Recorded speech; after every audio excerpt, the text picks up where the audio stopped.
bé nó mỏ nó ta xua cho nó xa nó mỏ nó mỏ nhớ cho nó là phải nó mỏ hả ta xua đó sẽ nó mỏ tụi anh nó mỏ là trẻ cho cá rồi nó cho nó bệnh đâu hai nó chỉ có phải tá là trẻ cho cá rồi mỏ hai bên đọc cái bé trẻ nữa quá đâu à ai cái nó thật tài năng nó mỏ bị trẻ thôi nó mỏ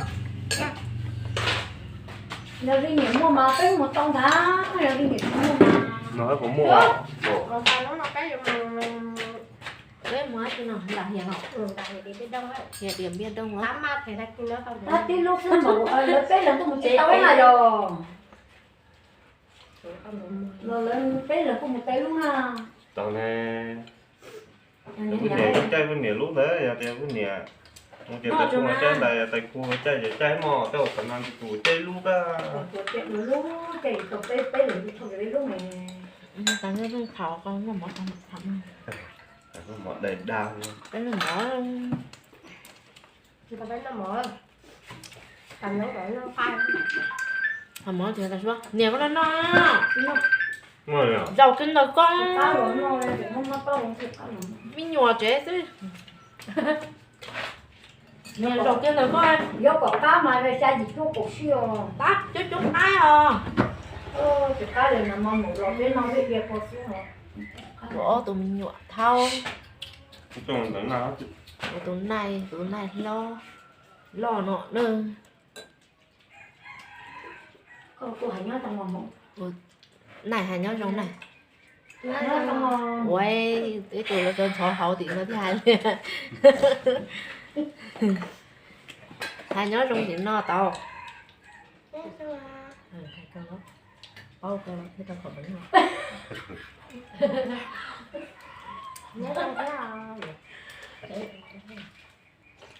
hay biết mẹ để tao muốn về ngôi nhà đấy oppa hai pa hay là để nó là tôi như là cái bố anh ba nè là cái bố anh nói những này không biết có không nuôi có tàu lắm tao nóng bên tăng lấy chỗ cần tao lấy một tăng không biết có biết sai hai hoàng biết sai tóc mà lấy tóc không đóng đâu nên nó không đóng nữa nha nó chỉ không được ta bởi vì bố không tin mà thống cha tao lớn khác sinh cổ đó người ta thầu lúc bên luôn cao thầu lúc bên luôn cao thì lúc bên xuất liền có cái thì cái gì là tìm mà không đóng đâu quá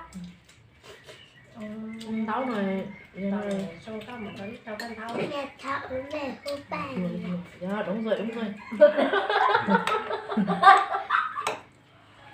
cho mấy nó bỏ nó để đấy chị đấy con nghèo mà cái này nghĩa là theo hai đôi tận thân đâu tao đọc cây thật to chắc tí lia thôi nhau để ngón nó mà đúng rồi mà phải nó thái cả tao có có gì á nhà có con gì nó đó thì của bé tu nào không bé tu nào có nó mỏ tao mà nó bán nó bỏ nó đã tay xua lo suốt tê nó phải nó suốt tê nhà ba ba có nó cho kiếm cái chứ có gì lo à nè chứ mà nó khai nó chị đâu có đèn khai nó kiến nó nè cái chuyện nó cá thế à này chẳng nên có我手中啊的说 nó hiểu à cái này nó sẽ lên học rồi tôi cứ tôi không muốn phải ngất đấy được được lâu rồi nó mỏ rồi chết nó chứ cái nào muốn nào nó nói là nó cũng kết nghiệp phút chứ nó mỏ nó là nó đủ lọc cốc à thế cũng có thể định chỉ cháu luôn đấy có phải tao tả tao hiểu chạy qua tí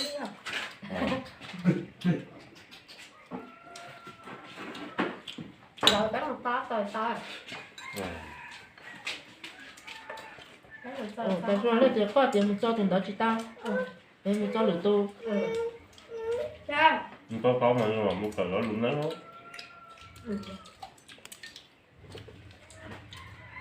có โอ้ถ้าเป็น Tiếng này. Em phải lấy vòng bạc của thầy. Cái nào? Thằng lộn thật kỹ Cái nào cũng là có nó có cơ. là đi làm À một chỗ Ồ, nó ai có ở gì? như nào? là tao xí Nó quay làm sao mà cái gì đó. Được tôi mà xin tao cái gì cho.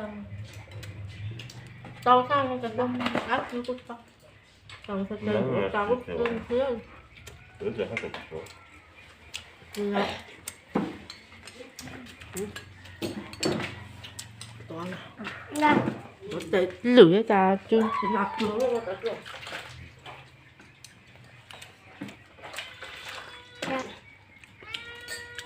Hai số nữa gì hả? Con nọc bánh để tao sắp cứng nào ha? No thì mỗi tao tao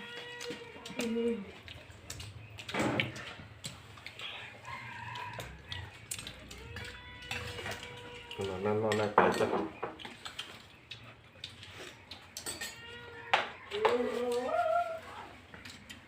Có thì nó có áo là nó mở phải rồi. à. Nên mình mà nó mở mà tao như cho trời miệt rồi. Nó cũng khá mà. sáng chỉ có thả áo bé lò để nó có quá chỉ là Mà cậu nghe cậu nói mà cậu mà phá lốt sắp là tụi nó dân vui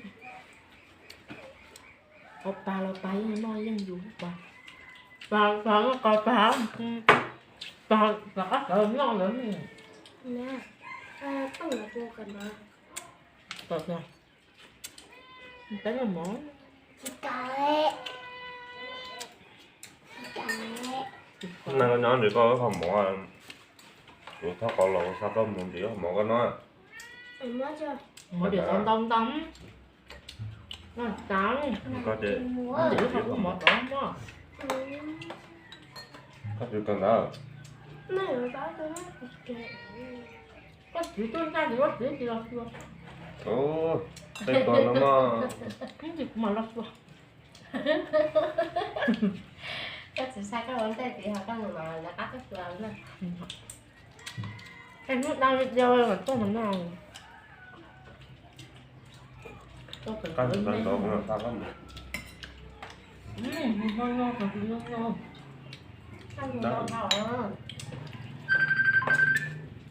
chả cái tôm món nó sẽ lá hay với thứ được cả Ác chưa? tao kính nó đẹp Nó sao?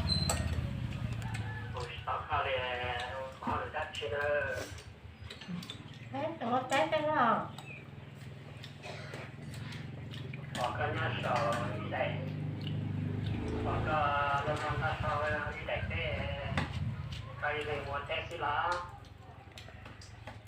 Cậu sao nhé?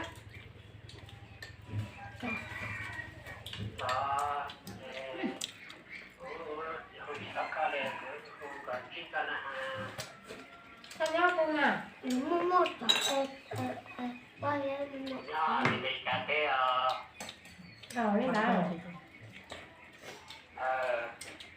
Em thấy của nó cái lúc tiền thì nó biết được sao.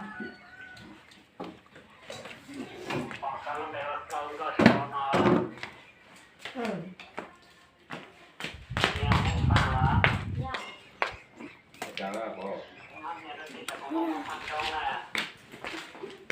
mua nha ta, đây là cái gì mà cái sao cái này.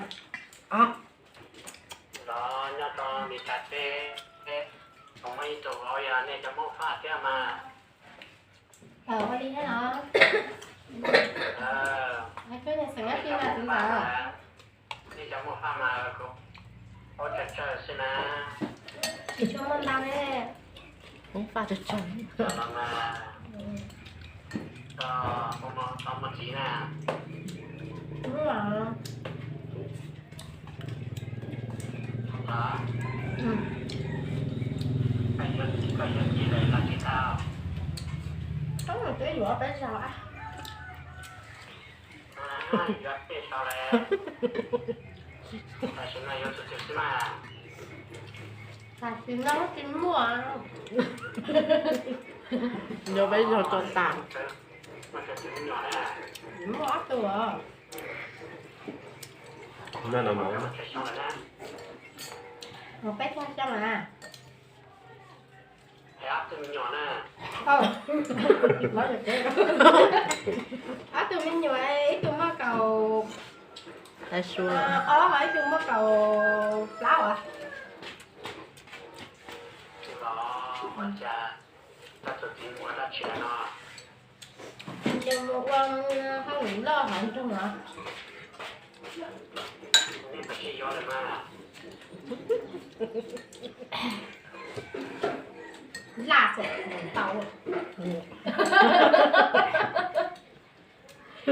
Trời ơi, kia lo tôi kia rồi. Giờ gì nó như thế nào? Thế thì gió phải rồi mà bác. Nó thì tại xua. Dính sợ. Tại xua. Dính sợ. Tại xua. Ừ. Anh nhớ xua. Nhớ lòng đó. Đấy là nó mà anh tệ hay rồi. Thì nó kêu đâu á giờ giữa có tam mà Ôi sao vậy? bỏng nó. Bé sao tiêu vậy? Bé ra đấy là chị hỏi nên thôi nếu chị chào thế thì nó anh nhớ trong đây Nó xong nó. một cái nó xài không chọc lá để nó thì Nó xong thế đó hả?